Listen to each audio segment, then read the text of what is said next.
मदनपुर गांव में एक लालची व्यक्ति रहता था।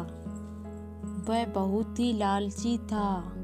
एक दिन वह अपनी पत्नी के साथ बैठा हुआ था। तभी वह कहता है, मैं जंगल जाता हूँ। और वह जंगल गया। वहाँ सुंदर फलों को देखकर खाने लगा। तभी अचानक एक बूढ़ा आदमी आया और कहने लगा, मुझे बहुत जोरों से भूख लगी, मुझे भी कुछ फल दे दो। वह कहने लगा, मैं तुम्हें फल क्यों दूं, मेरे हैं ये। तभी उसने उसे श्राप दिया, अब तुझे कभी भी भूख शांत नहीं होगी, जा। तभी वह घर पहुंचा, अपनी पत्नी से भोजन मांगने लगा। उसकी पत्नी भोजन लेके आई। तब वह कहने लगा, ये भोजन तो बेस्वाद है, मुझे इससे संतुष्टि नहीं मिली।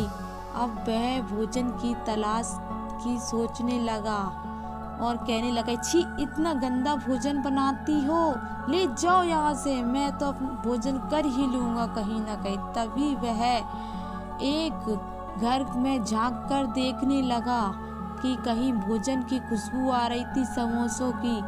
तभी वह देखता है कि भोजन के पास कोई नहीं है। तब वह झट से वो भोजन गायब कर देता है और ले आता है। तभी वह औरत कहती है, बाप रे बाप, ये गांव में अचानक दिन दहाड़े चोरी होने लगी और बहुत निराश हो जाती है। कहती है, कितना बुरा समय आ गया है, भोजन की चोरी होने लगी। अब वह घर घर जाकर भोजन चोरी कर कर खाने लगा। एक दिन वह लौटकर घर आया। तब वह अपनी पत्नी से कहता है कि मुझे भोजन और दो, मुझे पेट नहीं भर रहा, मुझे संतुष्टि नहीं हो रही।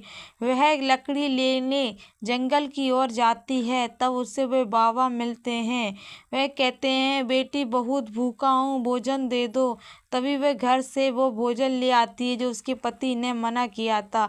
वह बहुत प्रसन्न होकर खाते हैं। कहते हैं, बहुत ही स्वादिष्ट भोजन था बेटी, क्या बात है, बहुत दुखी। उसने कहा, मेरे पति का भोजन संतुष्टि नहीं हो रही। तभी बाबा ने एक फल दिया और कहा, जा अपने पति को खिला देना। तब उसने अपने पति को वह फल दिया और उसकी भूख शांत होने लगी और वह पश्चाताप करने लगा।